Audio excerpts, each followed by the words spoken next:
Hey guys, welcome back to my channel Bultipa lifestyle. তো তোমরা সবাই কেমন আছো? আশা করি সবাই খুব ভালো আছো, আর তোমাদের ভালোবাসায় আমিও খুব ভালো আছি। তো আজকে দেখো আমি কোথায় এসেছি। মানে আগে তো তোমাদের সাথে সব শেয়ার করতাম যে কোথায় সিম মানে গেড়েছে, তারপরে কোথায় পুইডোগা আছে, সব কিছুই। তো আজকে হচ্ছে আমার ননদ আর ননদের বর আসছে। তো আমার ননদের বর হচ্ছে আবার আমার রান্না খুব পছন্দ করে, ঠিক আছে? তো হয়তো এই ভিডিওটা আমার ননদ বা ননদের বর দেখতে হয়তো মানে মনে মনে বলবে যে নিজের প্রশংসা নিজেই করে। কিন্তু আমার ননদের বর সত্যি আমার রান্না খুব পছন্দ করে, আমার শাশুড়ি মায়ের রান্নাও খুব পছন্দ করে। কিন্তু আমার শাশুড়ি মা যেহেতু মাছের ঝোলে আর কি পেঁয়াজ দেয়, তাই আমার ননদের বর বেশি একটা পছন্দ করে না। তো ননদের বর যেহেতু আসবে, তো মাছের ঝোল রান্না করবো। তো এখন হচ্ছে কী দিয়ে করবো, ভাবলাম যে ডাটা আছে খেতে, তাহলে অল্প ডাটা নিয়ে আসি। তো এখন হচ্ছে ডাটা নিতে এসেছি, তো ভাবলাম যে তোমাদের সাথেও একটু শেয়ার করি। তো দেখো দেখো ডাটা, এত কচি কচি ডাটা, কি বলবো, দেখো একদম কচি কচি ডাটা। ও আরেকটা নিব, এটা বাবা কি শক্ত। যাই হোক, এই যে দুটো ডাটা নিয়ে নিয়েছি। তো চলো মাছের ঝোলটা তোমাদের সাথে শেয়ার করব। আমি এখনও স্নান টান কিচ্ছু করিনি। এখন হচ্ছে কিছু জামা কাপড় আছে বরের, যেগুলো ভিজিয়ে দিয়েছি। এখন হচ্ছে মানে জামা কাপড় ধুবো, তারপর হচ্ছে স্নান করব, পুজো দিব, তারপরে রান্না করতে আসবো। আর এখানে দেখো অনেক কিছু আছে, এই যে ডাটা, তারপরে এই যে করলা গাছ, তারপরে এই যে লঙ্কা গাছ, লঙ্কার ফুল চলে এসছে। তারপর আছে হচ্ছে এই যে দেখো, এই যে বেগুন গাছ, বেগুনের ফুল চলে এসছে। অনেক কিছুই আছে এখানে। তারপরে এই যে এখানে আছে কারি পাতা গাছ, যেটা আমাদের যখন ইচ্ছে হয় তখনই বড়া খাওয়ার জন্য নিয়ে চলে যাই। এখানে আছে লেবু গাছ, তারপরে এখানে আছে এই যে পুইডোগা গাছ, এখানে আছে আরেকটা লেবু গাছ, এই যে যেটা আমার বাপের বাড়ি থেকে এনেছি। আর আমার বড় ওই যে পেয়ারা গাছ নিয়ে এসছে, দেখো মরে গেছে। আর এখানে আছে হচ্ছে পাট শাক, যেটা আমি কালকে রান্না করেছিলাম, পাট শাক। আর ওখানেও ডাটা আছে। ওই যে বাড়ি যাওয়া যাক, বাড়ি যাই। ওই যে আমার বাড়ি দেখা যাচ্ছে। চলো রান্নায় যখন আসবো তখন আবার তোমাদের সাথে দেখা হবে। তো আমি এখানে সব কিছুই কেটে কুটে নিয়েছি। এখানে হচ্ছে ঢেঁকি শাক, এখানে হচ্ছে লাল শাক, আর এখানে হচ্ছে ডাঁটা আলু। তো তারপর আমি এখানে কড়াইটাও বসিয়ে দিয়েছি, আর আমি এখন হচ্ছে রান্নাটা করে নিচ্ছি সাদা তেলে। কারণ ঢেঁকি শাকটা আমার মানে মতে আর কি সাদা তেলে রান্না করাটাই ঠিক আছে। কারণ সর্ষের তেল দিলে একটা মানে কীরকম একটা গন্ধ করে, আর ঢেঁকি শাকের এত সুন্দর একটা মানে গন্ধ আছে, যেটা আমার খুবই ভালো লাগে। তো আমি এখানে হচ্ছে রসুনটা একটু ভালো করেই ভেজে ভেজে নিচ্ছিলাম। কারণ রসুনটা না কম ভাজা থাকলে পরে প্রথমে বোঝা যায় না, কিন্তু পরে যখন আর কি শাকটা ভাজা হয়ে যায় তারপরে বোঝা যায় যে কম ভাজা থাকলে পরে মানে লাল লাল দেখায়, কিন্তু ভাজাটা ঠিক মতন হয় না রসুনটা। তো তারপরে একটু নুন দিয়ে দিলাম, আর একটু হলুদ দিয়ে দেবো। দিয়ে এদিকে হচ্ছে আমি মাছটা ম্যারিনেট করে নেব। তো এখানে হচ্ছে হলুদ, তারপরে হচ্ছে একটু নুন দিয়ে মানে ভালো করে ম্যারিনেট করে নেব মাছটা। এখন আমি একটু নুন দিয়ে দিচ্ছি। আর প্রথমে ভেবেছিলাম যে মাছটার মধ্যে হাত লাগাবো না, তার জন্য আমি গামলাটা ধরেই ভালো করে নাচাচ্ছিলাম।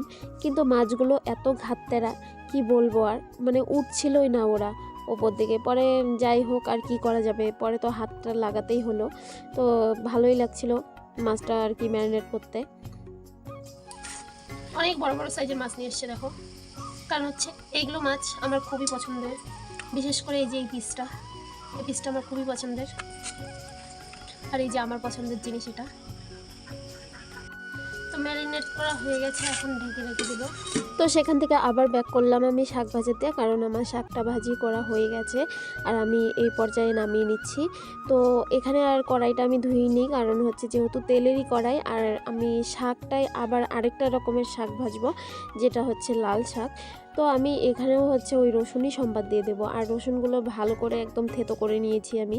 তো তারপরে এখানে রসুনটা হালকা পর্যায়ে ভাজা ভাজা হয়ে গেছে। আর লাল শাকে বেশি রসুন ভাজতে নেই, কারণ তাহলে রসুনের গন্ধটা চলে যায়। আর লাল শাকে যদি রসুনের গন্ধটাই না থাকে তাহলে আমি কোনো খাওয়ার মজাই পাই না। আর হ্যাঁ, নিরামিষের দিন হয়তো আমি কালো জিরে সম্বাদ দিই, কিন্তু হচ্ছে যে মানে আর কি আমিষের দিনগুলোতে আমি রসুন আর হচ্ছে কাঁচা লঙ্কা দিয়েই করি। আর রসুন না দিলে আমার কাছে শাক একদমই পছন্দ হয় না। আর মানে কি বলবো, আমি তো খুবই পছন্দ করি রসুন দিয়ে শাক মানে আর কি ভাজা আর কি খেতে। তো লাল শাক আর পাট শাক বা যে কোনো শাকই আমরা হচ্ছে রসুনটা সম্বাদ দিই। আর নিরামিষের দিন আর কি হচ্ছে কালো জিরে ফোড়ন দিই। তো এই পর্যায়ে আমার হচ্ছে এদিকে রান্নাটাও হয়ে গেছে। আর আমি সত্যি কথা বলছি বলে টিকটিকিতেও টিকটিক টিকটিক করছে। তো আমি এখন নামিয়ে নিচ্ছি। আর এখন হচ্ছে আমি কড়াইটা ভালো করে ধুয়ে নেব, কারণ এই পর্যায়ে তো কড়াইটা ভালো করে ধুতেই হবে। আর এখানে দেখো এই যে আমার 2 রকমের শাকভাজি হয়ে গেছে, বেশি কিছু করব না, 2 রকমের শাকভাজি আর মাছের ঝোল, বাস সিম্পল খাওয়া। তো আমার এদিকে হচ্ছে কড়াইটা ভালো করে আর কি ঘষে মেজে নিয়ে এসেছি। আর এই পর্যায়ে আমি এখন দিয়ে দিলাম সর্ষের তেল। আর মাছটা আমি সর্ষের তেলেই করব, কারণ হচ্ছে যেহেতু কাতল মাছ, আর সর্ষের তেল না দিলে ভালো লাগে না। তো তেল দেওয়ার পরে আমার তো একটা অভ্যাস জানোই তোমরা, যে একটু নুন ছিটিয়ে দিই, না হলে মাছটা লেগে যায়। তো নুন ছিটিয়ে দেওয়ার পরে আমি মানে সব থেকে বড় যে পিসটা আছে সেটা হচ্ছে আমি প্রথমে ভেজে নেব। তো এদিকে হচ্ছে আমার সব থেকে বড় পিসটা ভাজা হয়ে গেছে। আর এটার সাথে আমি অন্য কোনো পিস যোগ করিনি, কারণ হচ্ছে তাহলে মানে ছোট কড়াই তো লেগে যাওয়ার একটু ভয়ও থাকতে পারে। তো তারপরে এই যে দেখতেই পাচ্ছ আমি 3টে-4টে করে একবারে মাছগুলো ভেজে নিচ্ছি। আর একদম কড়া করেই ভেজেছি, কারণ আমার বর আবার হচ্ছে কড়া মাছ খুব পছন্দ করে, ঝোলে দিলেও কড়া মাছ লাগবে আর ভাজিতে দিলেও কড়া মাছ লাগবে। তো কিন্তু আমাদের বাড়ির আমার শ্বশুর শাশুড়ি আর আমার এত কড়া মাছ পছন্দ না। তো সেই পর্যায়ে আমি যে কড়াইতে তেলটা আছে সেই কড়াই মানে তেলের মধ্যেই ডাঁটা আর আলুগুলো হালকা একটু ভেজে নেব। আর তোমরা তো জানোই যে আমার হচ্ছে সবজি না ভেজে নিলে ভালো লাগে না, না হলে হচ্ছে তরকারিটা একদম বাজে লাগে আমার কাছে। তো দেখতেই পাচ্ছ আমি মানে হালকা সেরকম হলুদ দিইনি, হালকা হলুদ দিয়ে আমি একটু মানে এটা ভাজা করে নিয়েছি।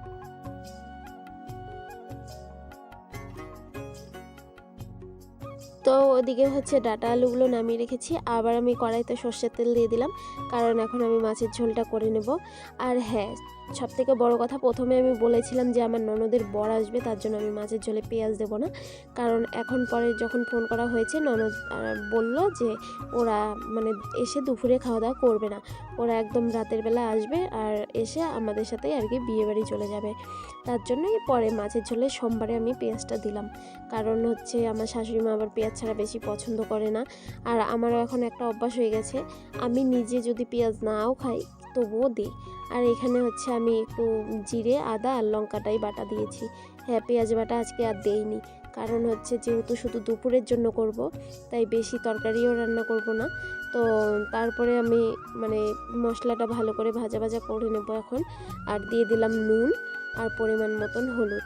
তো এটা দিয়ে ভালো করে মশলাটা ভাজা করে নেব যতক্ষণ পর্যন্ত তেল না ছাড়ে।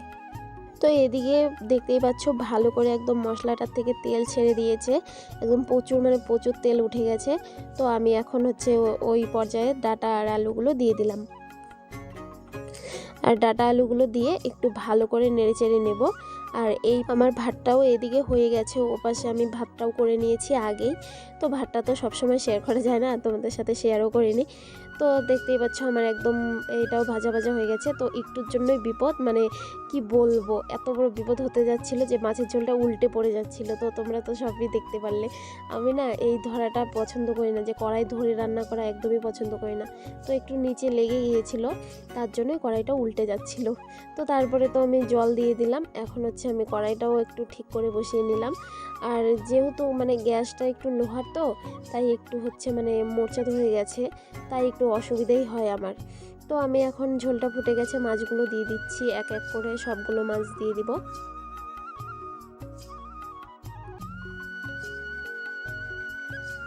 কালারটা কি সুন্দর এসছে তাই না?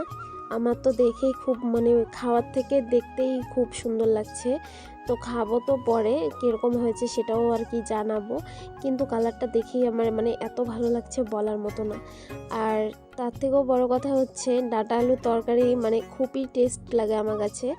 তো একটা কথাই বলবো, এইভাবে একদিন ডাঁটা আলু দিয়ে মাছের ঝোল খেয়ে দেখো, অপূর্ব লাগবে, মানে এত ভালো লাগবে যে বলার মতো না।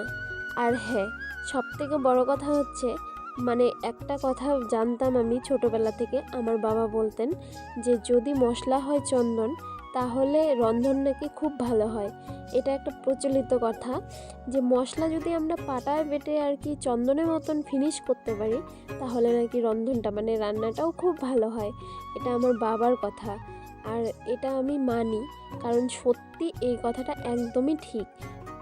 মানে আমি এত ভালো করে মশলা বেটে নিই বলার মতো না। আর মিক্সিতে করলে একটু ছ্যাঁকড়া হয়, মানে একটু মানে বাজে থাকে, দেখতেও বাজে লাগে।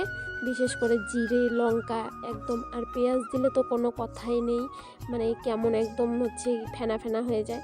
তো যাই হোক, ভিডিওটা ভালো লাগলে লাইক কমেন্ট শেয়ার সাবস্ক্রাইব করে দিও। সবাইকে অনেক অনেক ধন্যবাদ।